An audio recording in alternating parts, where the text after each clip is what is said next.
For this, I would like to tell you the situation then and the situation now is very different. How is it different, Andy? First is Corona.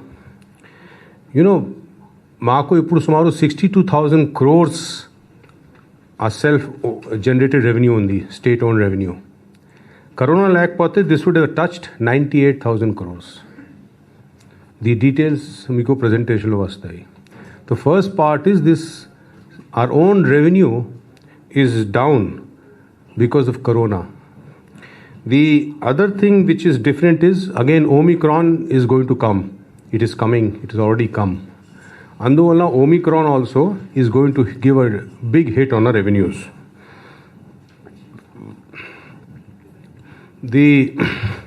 Our human resource expenditure, that is employee expenditure, as a percent of budget is one of the highest in the South India as well as in India. Now, when ee paristhiti lo, how to balance between giving something to employees and to the people? There are people schemes. So how to do a balance between these two? This is what the government has done, and this is what the government did in 2008 also. During the 2008, our self-generated revenue was increasing exponentially. We didn't know how it was increasing so much. So, number one, context chala different undi.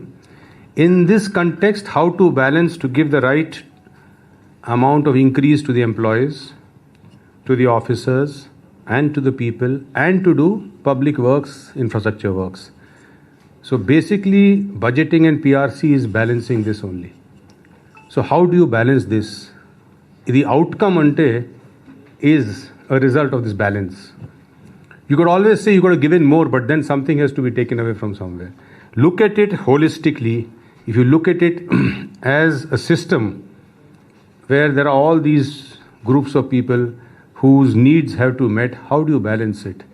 Keeping that in view, this is the way to optimize it. So we did an optimization, and all these things Honorable CM also held detailed discussions.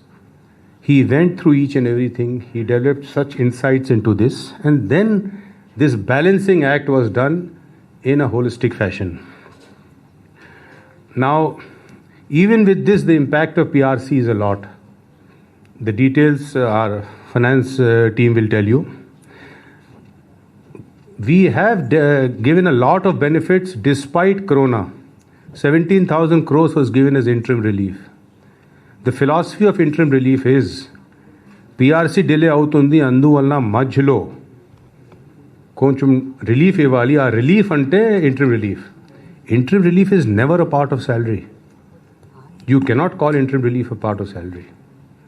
On top of that, you get DA for increase in prices.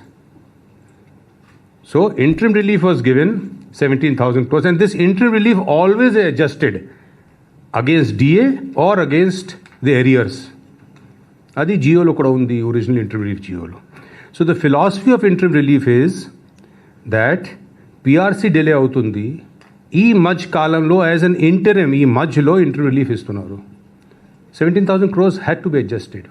So when you compare the pay scale, ma pay scale as on 1/9/2018 and today, దాంట్లో DA add చేస్తే ఈ రోజు కూడా DA add చేస్తే ఎంత difference ఉంది. And as we have done calculation for all employees, they have a very good data set, Shashi and others. If you compare those two, there will be no decrease in the gross salary being taken away by any employee. In fact, I would also say if you add the interim relief, there will be no reduction. That very soon will show you the data. We have run these scenarios on our systems of all the employees, and this is what has the result. So no employee. Now, if you go into that modulo that this HRA has increased, this HRA is a different matter. Something will increase, something will decrease. But you should see overall what has happened, the holistic picture. Has it increased or has it decreased? That is what should be seen. Then you are getting DA also on top of that. So it is not that, the increase in prices were not factored in and other things, or it was ignored. Having said that, about HRA, now as a conscious decision, we are moving towards the Government of India pattern where a lot of states, big states like UP, etc., are already following the Government of India pattern. So based on that, this Government of India pattern. You could also say that you IAS officers are getting more money. That is also not correct. On that also, orders are being given. We will be treated on the same plane as all other employees. No longer IAS is that heaven born that you will not be treated. That also is happening. Thus details, again, they'll tell you what all is going on. Now PRC, besides interim relief, there are several other benefits given. Time scales to contract employees, home guards increase in salary, A&Ms increase in salary. So many things were given. All these are listed out and will be shown to you. Now, the gratuity was increased. So it is like this.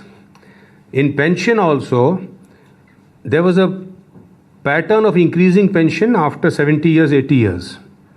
Kani Government of India kuda pattern undi. The Government of India pattern follow chestunnam. Enduku Government of India PRC is a 3-member PRC. They do a more technically professional job than a 1-member PRC of the state government. So when Government of India can say that this much pension you will get more after this many years, what is the argument against following it? Then if you look at the small print, the medical allowance for pensioners, all that has increased. The small print of that, if you see, that has increased. The minimum time scale for the really poor, who are they? The poor has now been increased to 20,000, right? Now 20,000. Outsourcing and contract who would usually not be part of PRC, వాళ్ళకి తర్వాత డబ్బు ఇస్తాం, వాళ్ళు కూడా ఇప్పుడు నుంచి ఇస్తున్నాం. They are the maximum affected in this time of crisis of COVID. My only suggestion would be, number one, look at it holistically. In life also, we lose something, we gain something. You have to look at the net. That is one. No employee's gross salary will be reduced. If you are taking 10,000, you are going to get more than 10,000. Exact percentage, they will say. If you go and look into that, something is increased, something is reduced. That will happen. That will always happen. Everything cannot increase. And most important, you are in a big economic system. Our economic system chuste, this is the best alternative. The optimization which all of us have done under the leadership of Honorable Chief Minister. So with these few words, I will now request Shamsher Singh ji and Shashi Bhushan ji to meeku details istaru, so chustaru. So we are only giving you facts. No opinions, no beliefs. Meeku facts istam. Meeru dantlo chadivi, me analysis chesi, meeru rayandi. So we are just giving you facts. I'll request now Vijay to please conduct the proceedings, please.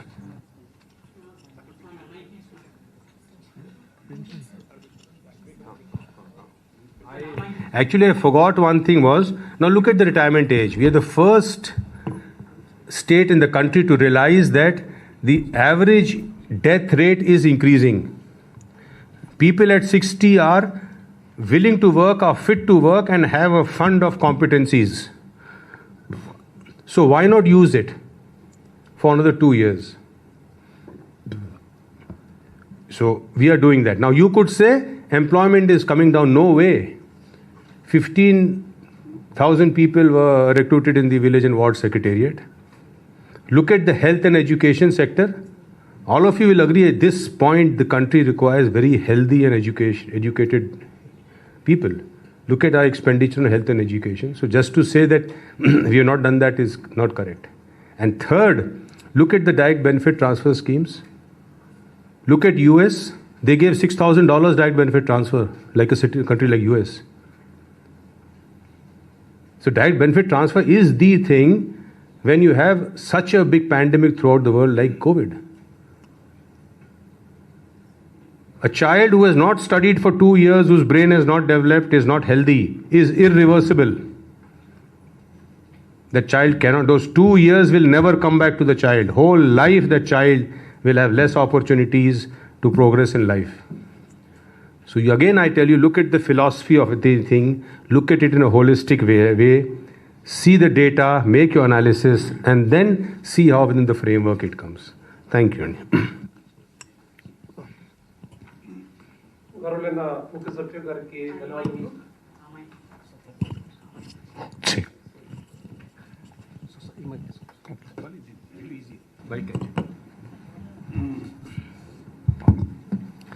గౌరవనీయ ముఖ్య సచివ్ గారికి ధన్యవాదములు. చాలా క్లియర్గా sir కొన్ని విశేషాల గురించి చెప్పినారు. నేను చెప్పింది ఒకటే, ఒక మనిషికి కానీ ఒక కుటుంబాలకి కానీ ఒక రాష్ట్రంకి కానీ అందరికీ same challenges. We have finite resources but considerable demand on those resources.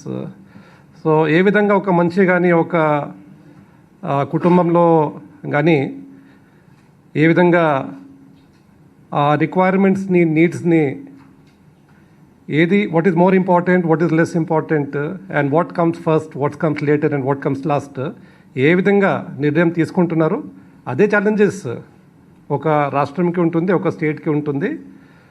So ఒక నూతన రాష్ట్రం ఒక బైఫర్కేషన్ సందర్భంగా మన బయటికి వచ్చినాము.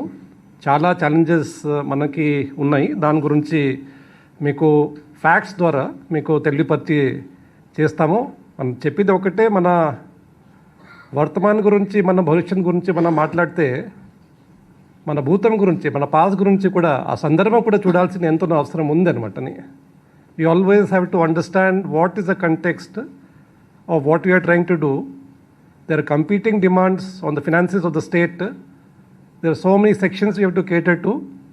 There are people who are below the poverty line. Definitely, that is the first chart. There are women, there are children, there is nutrition, there is infrastructure, and obviously there are also employees. So everybody has a right on these resources. The state has to do a very delicate balancing act about how much we can afford to give to whom and when we have to give. So that is always the challenge before the administration, before any state, before any leader. We have tried our best, Chief Secretary Garu Cheppinattuga, we have tried our best to meet the demands of the states, whether it is in infra development, whether it is in welfare, whether it is in education. And you might be seeing even in the time of pandemic and corona law, whereas other states have cut down their expenditure on welfare, or expenditure on welfare and increased. This is ఒక భరోసా ఇవ్వడానికి ఒక ఈ యొక్క కాలంలో అదే ఈ corona లాగా మహమ్మారి ఇప్పుడే రాలేదన్నమాటని మనం ఇప్పుడే అనుకోలేదు. అది వచ్చినప్పుడు ప్రజలు బాధల్లో ఉన్నారు, వారికి ఇబ్బంది రాకూడదు. ఈ డీబీటీ స్కీమ్ ద్వారా వారికి మనం చాలా మటుకి ప్రొటెక్ట్ చేయగలము. So I think the entire exercise of the PRC should be seen in that context. I can definitely say that we have ensured that no employee is put into a adversarial position. The very fact CM garu venchinnappudu 27% IR ichinarani, adi that's I think never in the history of any state in this country, or never in the annals of this state, that kind of step has been taken. And even what has been given by the PRC, whether it is employees or whether it is pensioners, అందరికీ న్యాయం చేయడం జరిగింది. అంతవరకు నేను చెప్పుకోవచ్చు అనమాటని. నేను మన రాష్ట్ర వాస్తవాలు పోస్ట్ బైఫర్కేషన్ మీరు ఇంతకుముందు గ్రహించి ఉంటారు, మీకు తెలిసి ఉంటారు. ఒక్కసారి మళ్ళా గుర్తుపెట్టడానికి ప్రయత్నం చేస్తాము. What are the challenges we have faced because of bifurcation, because of corona, in terms of hard figures we will let you know. And what were the previous PRCs, ఏ విధంగా అది చేయడం జరిగింది, and what were decisions of the committee of secretaries ఒక process follow చేసి ఈ యొక్క announcement Jio చేయడం జరిగింది. ఆ బ్యాక్గ్రౌండ్ చెప్తూ మళ్ళీ I request principal secretary Shashi Bhushan garu to give you the details about what were the exact recommendations of the PRC, and any దాంట్లో ఏమైనా సందేహాలు ఉంటే will be also very happy to clarify అనమాట అని. మొట్టమొదటిగా can you change the slide please. ఈ bifurcation వల్ల మన రాష్ట్రం దిగజారిపోయింది ఒక విధంగా చెప్పాలంటే. ఎందుకంటే ఆర్థికంగా our entire profile changed from a combined state which was industrializing and which was service industry was getting developed around multiple centers. We were reduced to a largely an agrarian economy anmatani.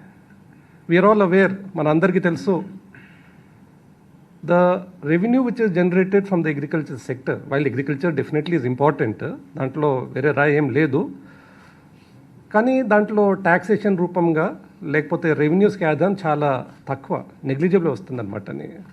వెరాజ్ it draws lot of resources in terms of subsidy, in terms of input cost, fertilisers, ఇవంతా investment మనకి చాలా జరుగుతుంది అన్నమాట. సర్వీసెస్లో మనకి revenue మనకి బాగా వస్తాయి, ఇండస్ట్రీలో కూడా మనకి రెవెన్యూస్ మనకి బాగా వస్తాయి. సో ఒక రాష్ట్రం ప్రగతి పథంలో పెట్టాలంటే industrialisation and service sector development is very important. So in the combined state, since the formation of the state of Andhra Pradesh, చాలా కష్టపడి ఒక ఎకానమీకి ఒక షేప్లో తీసుకువచ్చినాము. దాంట్లో we were almost overcoming our economic structure as largely an agriculture state. మన ఆంధ్రప్రదేశ్ ముఖ్యమైన అంతకు మునుపు అగ్రికల్చర్ ఈజ్ ఇంపార్టెంట్.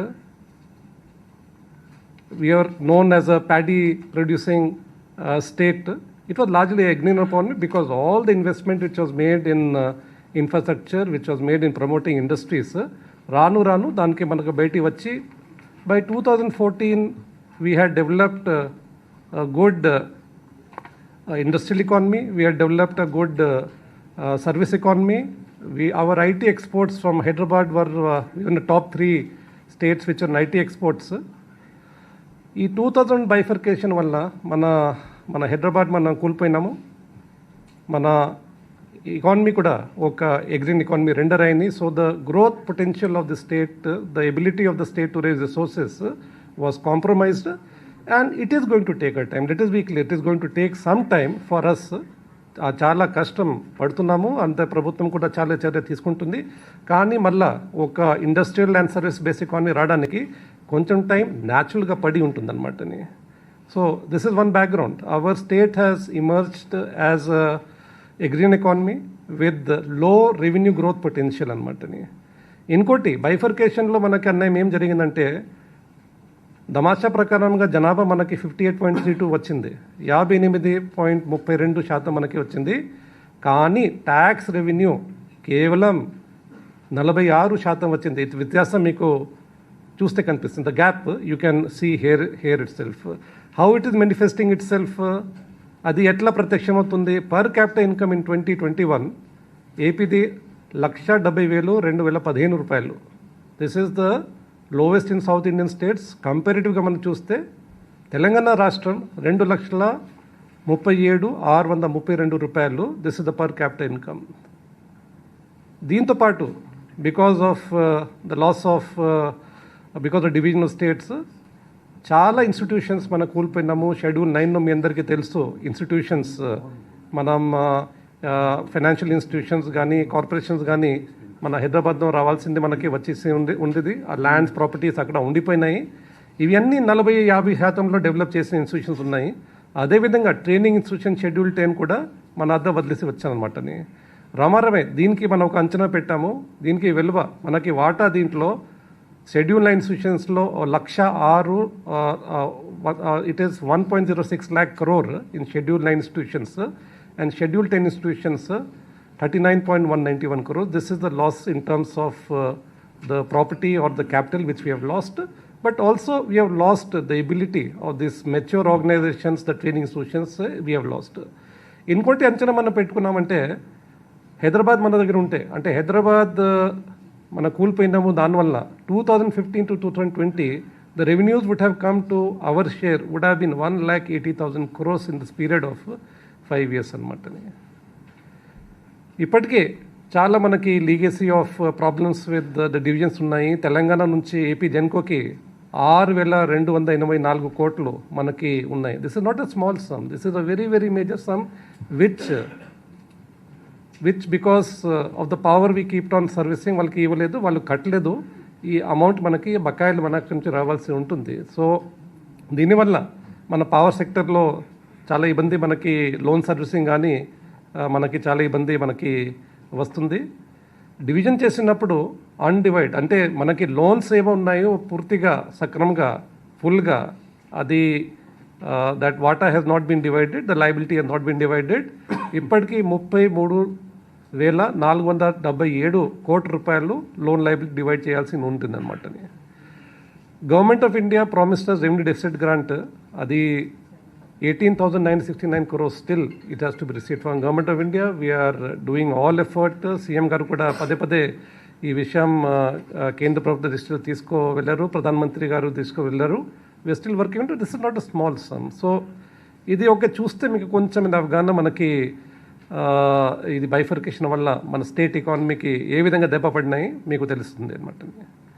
దానివల్ల 2020-21లో revenue deficit was 34,927 crores and fiscal deficit was 54,307 crores. This has been, ఎన్ని ఫ్యాక్టర్స్ మనకి ఇంపాక్ట్ ఏ విధంగా పడింది అనమాట.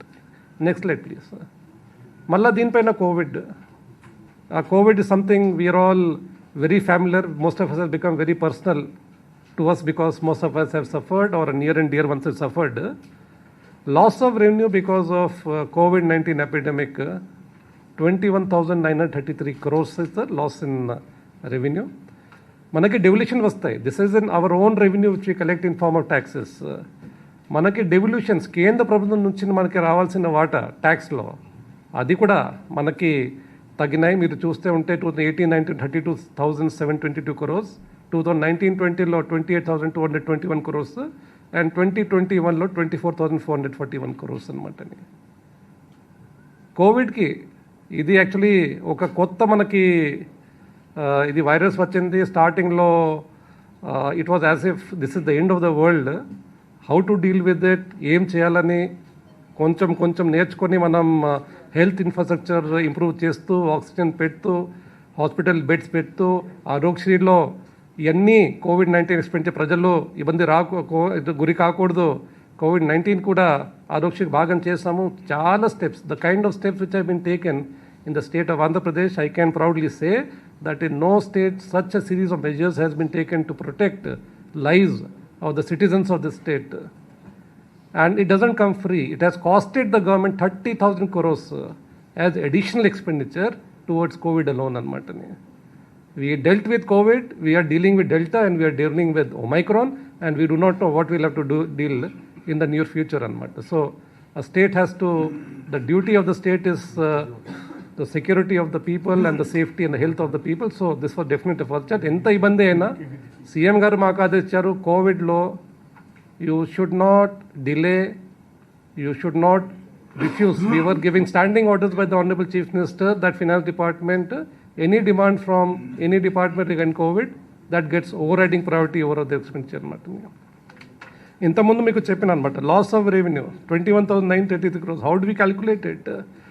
State actual own tax revenue మీరు చేస్తూ ఉంటే 2018-19లో 62,473 crores. These are actuals. 19-20లో అది తగ్గి 60,933 కోట్లు. 2021లో 60,688 crores అనమాట. And revenues are not meant to be flat. Okay, flat no state can survive. Revenues are meant to increase. So all our expenditure is based on 15% expenditure. That is normal. మన ఏం చేసుకోకపోయినా మన ఖర్చు inflation వల్ల వేరే కారణం వల్ల ఇన్ని కొత్త స్కీమ్ పెట్టకపోయినా కూడా 15% మనది పెరుగుతుంది, మనం 20% పెరుగుతుంది. So generally we have a very conservative growth rate of 15% factor. What would have been growth? అలా చూస్తే మనకి అదేం 19-20 15 is a moderate figure. It happens 20%, 25% కూడా ఉంటాయి. 71.884 మనకి రెవెన్యూ బదులు 60,933 వచ్చింది మనకి. 2021లో మనకి 15% గ్రోత్ రేట్ అజ్యూమ్ చేస్తే 82,620 కోట్లు రావాల్సిన రెవెన్యూ మనకి దానికి గాను 60,688 crores వచ్చింది. This is the loss of revenue. These are hard numbers, these are actuals. You can check the report of the AG to verify this if you want. Next, ఎంత అయినా కూడా ఇంతకుముందు చెప్పిన 2019లో సీఎం గారు వచ్చిన వెంటనే, because what is PRC report finalise కాలేదు, వారికి రిప్రజెంటేటివ్ వచ్చినాయి ఎంప్లాయీస్ ద్వారా, పెన్షనర్స్ ద్వారా. వాళ్ళు ఇబ్బందికి గురి కాకూడదు. వెంటనే సీఎం గారు వచ్చి 27% ఇంటరిమ్ రిలీఫ్ అనౌన్స్ చేశారు. This was implemented with in 30 days of forming the government. The number of employees, the figure speaks for themselves. So the number of employees benefited by this measure was 3,97,547 employees. Outgo of government has been 11,984. Pensioners, 3,57,528 pensioners.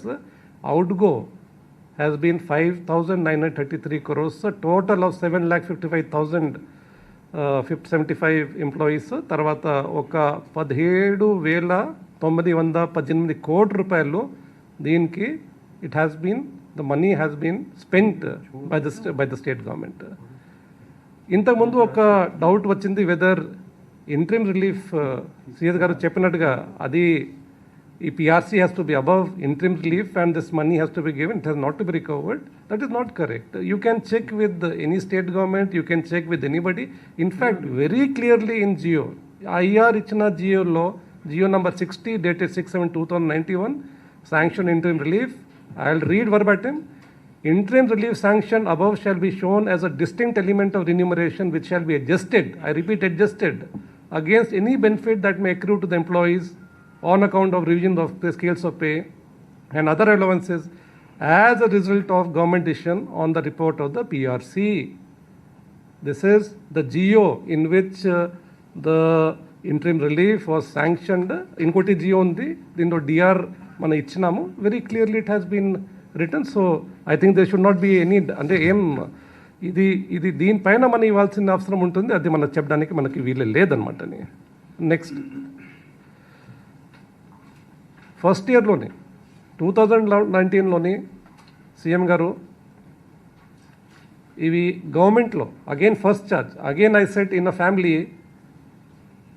Family who is important and when is to be given this the question, అంటే who are the people who should get a larger share and who are the people who should get the first charge.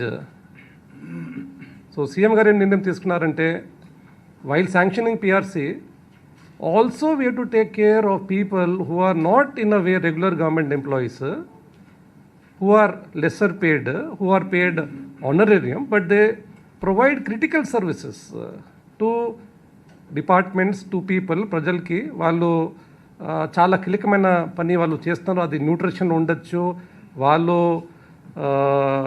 Education రంగంలో ఉండొచ్చు, వారు health రంగంలో ఉండొచ్చు. ప్రతి వాళ్ళని చూసి ప్రతి most deserving and the most neglected in such way వాళ్ళకి చూసి ఐడెంటిఫై చేస్తూ వారికి ఆనరరియం పెంచడం జరిగింది. And who are these anganwadi workers, లక్షల మంది చిన్నపిల్లల్ని చూస్తున్నారు, మా భవిష్యత్తుని వాళ్ళు చూస్తున్నారు, భవిష్యత్ తరాలని వాళ్ళు చూస్తున్నారు.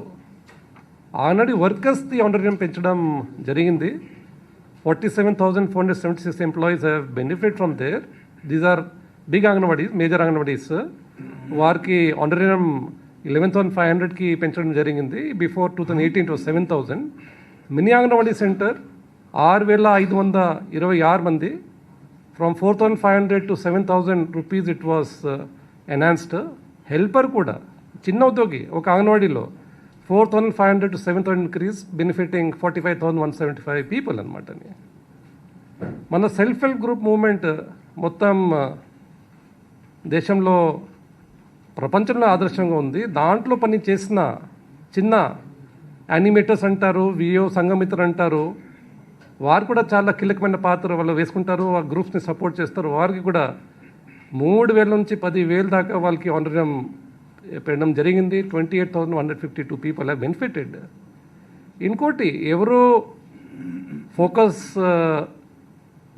చైనా శానిటరీ వర్కర్స్ మీరు చూడండి, ఏ స్టేట్లో ఈ విధంగా support sanitary workers. Basically there are poorest the poor, belong to SC, ST, BC, minority, అలాంటి పాపులేషన్ వాళ్ళు ఉన్నారు, living in the most difficult conditions. అదే పని మీరు చేయరు, నేను చేయను అన్నమాటని.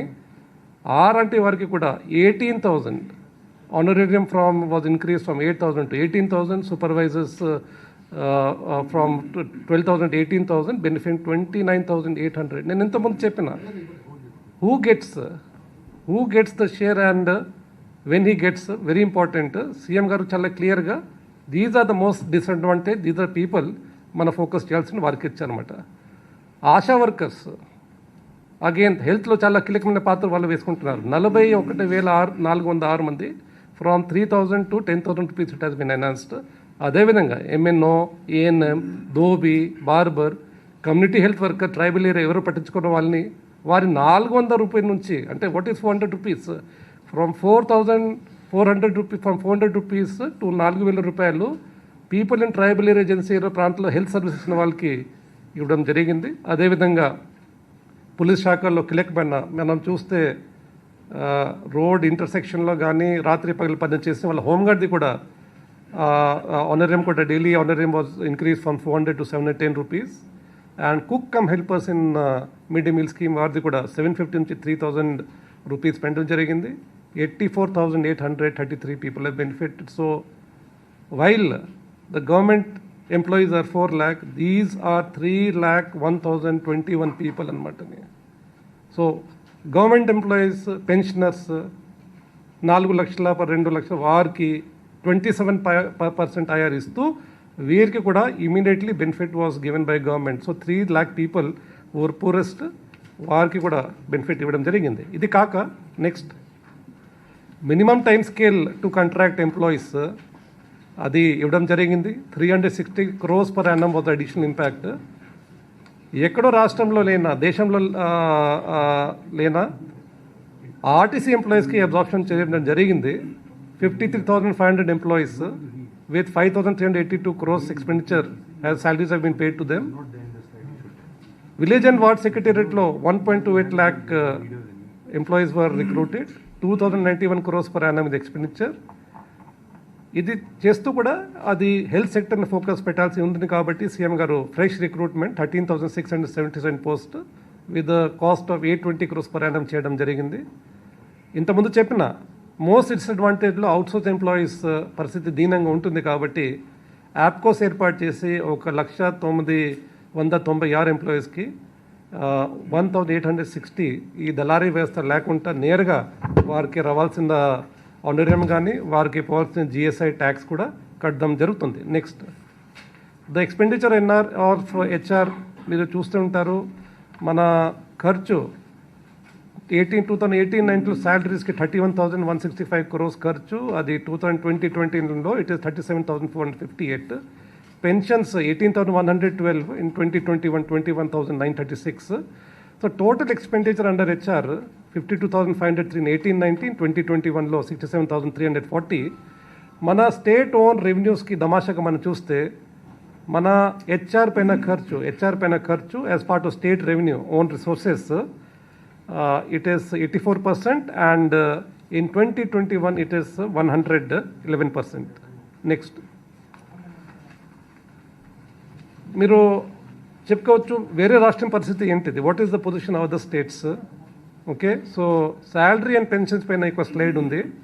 In 2018-19 what is the position, 2020-21 what is the position.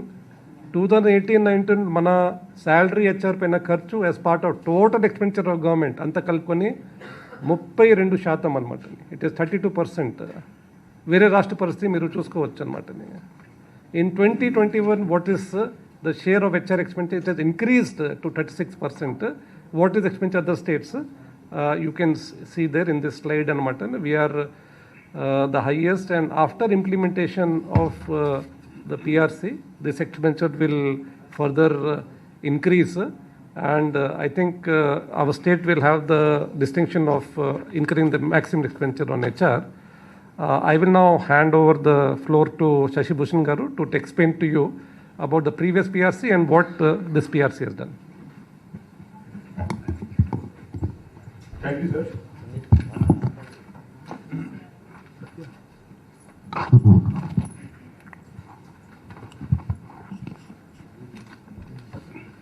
Thank you sir. అందరికీ నమస్కారం. పిఆర్సి విధానము మన రాష్ట్రంలో 1974 నుంచి data, next slide please, slide number 8.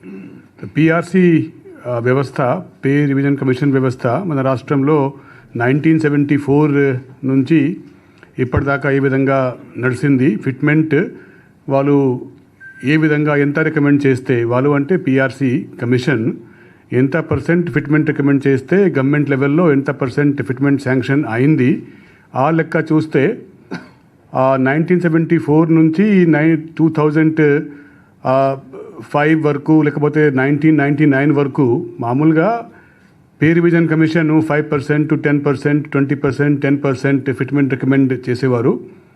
దాంతోకి government లెవెల్లో దాదాపు same what ever PRC recommended, government is to accept the same fitment. దాని తర్వాత 2005 నుంచి, లేకపోతే దాని ముందు 1999 నుంచి పిఆర్సీ రికమెండేషన్స్ క్రమంగా పెరుగుతూ వచ్చింది. 20%, 10% నుంచి చూసుకుంటే 2015లో వచ్చిన పిఆర్సీ రిపోర్ట్ 29% రికమెండ్ చేస్తే, గవర్నమెంట్ లెవెల్లో కూడా మనము ఎట్లా ఉన్నాము అది ఇట్లా ఈ స్లైడ్లో చూపెట్టాము. ఇవి అంతా రావత్ గారు చెప్పిన స్టేట్ రెవెన్యూస్ పొజిషన్ చూసుకుంటూ దాని తర్వాత మన పిఆర్సి కమిషను ఏం రిపోర్ట్ ఇచ్చిందో ఆ కమిషన్ రిపోర్టు స్టడీ చేసే కోసము ఆఫీసర్స్ కమిటీ ఏర్పాటు చేయడం జరిగింది. ఆ కమిటీ ఆఫ్ ఆఫీసర్స్ అంతా స్టడీ చేసుకొని మొత్తం దేశంలో ఉన్న రాష్ట్రాలు ఏ విధంగా ఉందో ఇంతకుముందు మీరు చూశారు, రావత్ గారు చూపెట్టిన స్లైడ్స్లో, అంతా స్టడీ చేసుకొని ఒక కమిటీ ఆఫ్ ఆఫీసర్స్ 14.29% ఫిట్మెంట్ గవర్నమెంట్కి మనము రికమెండ్ చేయడం జరిగింది. Next slide please. గవర్నమెంట్ లెవెల్లో గవర్నమెంట్ పిఆర్సి ఏం రికమెండ్ చేసిందో, ఆఫీసర్స్ కమిటీ రిపోర్ట్లో ఆఫీసర్స్ ఏం చెప్పారో, అది మాత్రమే కాకుండా జాయింట్ స్టాఫ్ కౌన్సిల్లో ఉన్న 16 అసోసియేషన్స్, ఎంప్లాయీస్ అసోసియేషన్స్తో ఒకసారి కాకుండా ఒక 7-8 సారి ఆఫీసర్స్ లెవెల్లో, ఫినాన్స్ మినిస్టర్ లెవెల్లో, పొలిటికల్ అడ్వైజర్ లెవెల్లో, 2 సారి స్వయంగా సీఎం లెవెల్లో ఎంప్లాయీస్ అసోసియేషన్స్తో కన్సల్టేషన్స్ మీటింగ్స్ ఏర్పాటు చేసుకొని PRC report, officer committee report, employees అసోసియేషన్స్తో కన్సల్టేషన్స్ ఇవి అంతా చేసిన తర్వాత ఆఫీసర్స్ కమిటీ 14.29% ఫిట్మెంట్ రికమెండ్ చేసిన, స్టేట్ గవర్నమెంట్ 23% ఫిట్మెంట్ డిసైడ్ చేసి ఇవ్వడం జరిగింది. 11th పే కమిషన్ 1/7/2018 నుంచి ఇంప్లిమెంట్ చేస్తామని చెప్పి కూడా డిసైడ్ చేశారు. 1st April 2020 నుంచి మానిటరీ బెనిఫిట్ ఇవ్వడము. అదేవిధంగా ఈ సంవత్సరం జనవరి మంత్ నుంచి అంటే జనవరి మంత్ శాలరీ ఫిబ్రవరిలో వస్తుంది కదా, ఆ శాలరీ నుంచి క్యాష్ బెనిఫిట్ కూడా ఇవ్వడము, అనౌన్స్ చేయడము, ఇంప్లిమెంట్ చేయడము జరిగింది. హెచ్ఆర్ఏ స్లాబ్కి వస్తే గవర్నమెంట్ ఆఫ్ ఇండియాలో 7th పే కమిషన్ మేరకు government of India 7th pay commission system ఏ విధంగా స్టేట్ పిఆర్సీ కంటే కొంచెం మాత్రమే కాదు, చాలా ఫర్మ్ ఫుటింగ్ పైన ఉంటుంది. వాళ్ళు 2 years దానిపైన రీసెర్చ్ చేసుకొని ఒక మల్టీ మెంబర్ కమిషను అన్ని విధానాలు స్టడీ చేసుకొని ఏ విధంగా ఇంప్లిమెంట్ చేస్తారో మనకు తెలుసు. అటువంటి గవర్నమెంట్ ఆఫ్ ఇండియాకి ఉన్న హెచ్ఆర్ఏ స్లాబ్స్ 24%, 16%, 8% స్లాబ్స్ కూడా మన స్టేట్లో ఇంప్లిమెంట్ చేసే కోసం కూడా గవర్నమెంట్ డిసైడ్ చేసింది. సిటీ కాంపెన్సేటరీ అలవెన్స్ కూడా మనము గవర్నమెంట్ ఆఫ్ ఇండియాలో ఏ విధంగా ఉందో దానికి మన సిస్టమ్ ఆన్ పార్గా తీసుకువచ్చే కోసము డిస్కంటిన్యూ చేశాము. గ్రాట్యుటీ కూడా గవర్నమెంట్ ఆఫ్ ఇండియాలో ఏ విధంగా ఉందో దానికి పార్గా తీసుకువచ్చి ఇప్పుడు ఉన్న 12 lakh రూపీస్ నుంచి 16 lakh రూపీస్ వరకు ఇంప్లిమెంట్ చేసే కోసం కూడా గవర్నమెంట్ డిసైడ్ అయింది. ఇప్పుడే సిఎస్ గారు చెప్పడం విధంగా ఒక ఎలిమెంట్స్ ఒక కంపోనెంట్స్ ఆఫ్ పిఆర్సి ఒకటే కాదు కానీ చాలా ఉన్నాయి కంపోనెంట్స్ పిఆర్సీకి. కాబట్టి ఒక్కొక్క కంపోనెంట్లో కొంచెము తగ్గడము, చాలా కంపోనెంట్స్లో వీలైన వరకు పెంచడము, ఆ మొత్తం ఎక్సర్సైజ్ ఓవరాల్గా సైంటిఫిక్ మెథడ్ ఫాలో అయ్యి గవర్నమెంట్ డిసైడ్ అయింది. అదేవిధంగా గవర్నమెంట్ ఆఫ్ ఇండియాలో ఉన్న విధానం మేరకు అడిషనల్ క్వాంటమ్ ఆఫ్ పెన్షన్ కోసం ఎంట్రీ ఏజ్ ఏ విధంగా గవర్నమెంట్ ఆఫ్ ఇండియాలో 80 years ఉందో ఆ విధంగా మన స్టేట్లో కూడా 80 years ఎంట్రీ ఏజ్ నుంచి అడిషనల్ క్వాంటమ్ ఆఫ్ పెన్షన్ విధానం ఫాలో అవుతాము చెప్పి అది కూడా గవర్నమెంట్ డిసైడ్ చేసింది. Next slide please. House rent allowance ఇప్పుడు చెప్పడం విధంగా గవర్నమెంట్ ఆఫ్ ఇండియా అంటే సెంట్రల్ గవర్నమెంట్లో పాపులేషన్ మేరకు ఏ విధంగా హౌస్ రెంట్ అలవెన్స్ వాళ్ళకు ఉంటుంది, అందరికీ సమానంగా ఉంటుంది. రైల్వే ఎంప్లాయీస్ ఉన్నా, వివి ఎంప్లాయీ ఉన్నా, ఆల్ ఇండియా ఆఫీసర్స్ ఉన్నా, పోస్టల్ ఎంప్లాయీస్ ఉన్నా అందరికీ 8%, 16%, 24% slab as per the population of their office location government of ఇండియాలో ఏ విధంగా ఉందో అదేవిధంగా మన రాష్ట్రంలో కూడా ఫాలో కావడం కోసం డిసైడ్ అయింది. ఇంతకుముందు కూడా మనము చెప్పిన మేరకు ఆల్రెడీ చాలా పెద్ద states, large states in our country including Uttar Pradesh, Gujarat, Rajasthan, Odisha, Madhya Pradesh ఇంకా కూడా 5-6 స్టేట్స్ ఉన్నాయి. But these 6 large states already have moved to Central Pay Commission for everything. ఎందుకు అంటే సెంట్రల్ పే కమిషను అలవెన్సెస్ ఉన్నా, ఫిట్మెంట్ ఉన్నా, అదర్ కంపోనెంట్స్ ఆఫ్ శాలరీ ఉన్నా దానిపైన వాళ్ళకు quality of research, quality of study బాగుంటుంది చెప్పేసి ఫ్యూచర్లో సెంట్రల్ పే కమిషన్ వైపు మూవ్ కావాలని చెప్పి కూడా డిసైడ్ అయింది. అదేవిధంగా గవర్నమెంట్ ఆఫ్ ఇండియాలో ఏ విధంగా అందరు ఎంప్లాయీస్కి సమానంగా స్లాబ్ ఉంటుంది irrespective of whether they are IAS or non IAS. ఈ ఆల్ ఇండియా సర్వీసెస్ ఆఫీసర్స్కి ఇప్పుడు ఒక స్పెషల్ డిస్పెన్సేషన్ ఇచ్చి ఉంది గవర్నమెంట్ ఆఫ్ ఆంధ్రప్రదేశ్. ఆ 40,000 స్లాబ్ చేసుకొని ఆ స్లాబ్ కూడా ఇప్పుడు రిమూవ్ చేయాలి చెప్పి గవర్నమెంట్ డిసైడ్ అయింది. Next slide please. ఈ 23% ఫిట్మెంట్ మేరకు వేరే కంపోనెంట్స్ పైన ఉన్న డిసిజన్ మేరకు what is the impact on the state Exchequer అది మొత్తం చూస్తే కాంట్రాక్ట్ ఎంప్లాయీస్, అవుట్సోర్సింగ్ ఎంప్లాయీస్, రీసెంట్గా గవర్నమెంట్లో భాగంగా వచ్చిన ఏపీఎస్ఆర్టీసీ ఎంప్లాయీస్, జిఎస్డబ్ల్యూఎస్ అంటే గ్రామ సచివాలయం, వాటర్ సచివాలయం ఎంప్లాయీస్, రెగ్యులర్ ఎంప్లాయీస్, పెన్షనర్సు, కొన్ని అదర్ కంపోనెంట్స్ మొత్తం కలిపి ఇప్పుడు HR expenditure on only these category of employees 60,000 crores ఉంటే ఈ 23%తో ఫిట్మెంట్తో కొత్త పిఆర్సీ వచ్చిన తర్వాత ఆ 60,000 crores will increase to 70,000 crores per annum. That means ఈ పిఆర్సీ ఇంపాక్ట్ స్టేట్ ఎక్స్చెకర్ పైన 10,247 crores per annum per year పడుతుంది. Next please. ఇప్పుడు మేము చూసాము మన ఆఫీస్లో లేకపోతే బయట ప్రెస్లో, మీడియాలో నోయింగ్లీ అన్నోయింగ్లీ చాలామంది ఏమంటున్నారు అంటే ఎంప్లాయీస్ శాలరీ కొత్త పిఆర్సీ ఇంప్లిమెంట్ చేయడం వల్ల తగ్గిపోతుంది. All of us who are sitting here are employees కదా. ఆ వైపులో ఉన్న వాళ్ళు ఎక్కువ మంది ప్రైవేట్ ఎంప్లాయీస్, ఈ వైపులో ఉన్న వాళ్ళు ఎక్కువ మంది government employees. When we say salary what do we mean? మన చేతికి వచ్చిన పే స్లిప్లో గ్రాస్ ఏం కనిపిస్తూ ఉంది? మీరు పే ప్యాకేజ్ అంటారు, మేము సాలరీ అంటాము, some people will call it compensation, cost to company, whatever you call it. What we see is our gross pay.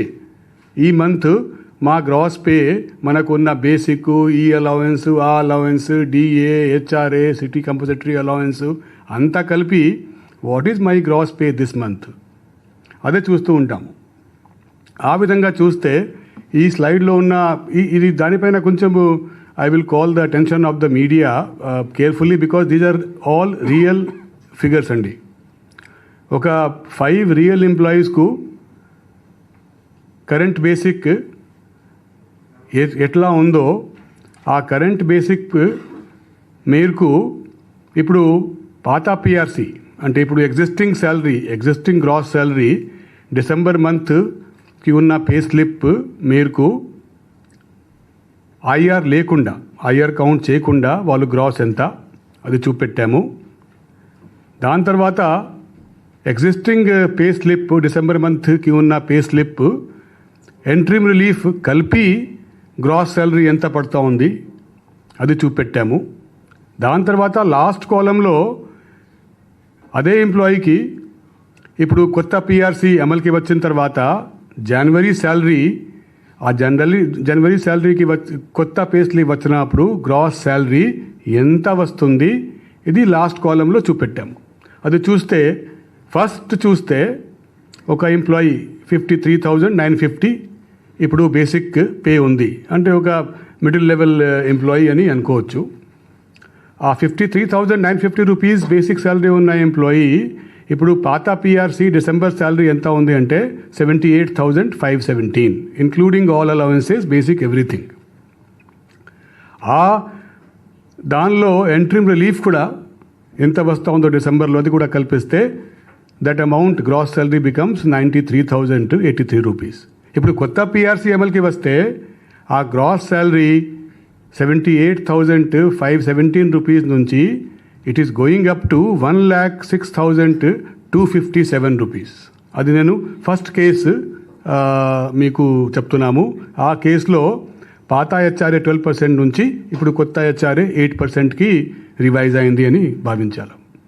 అదేవిధంగా నంబర్ 2 కేసు చూస్తే 30% హెచ్ఆర్ఏ నుంచి 16% హెచ్ఆర్ఏ కొత్త హెచ్ఆర్ఏకి రివైజ్ అయింది.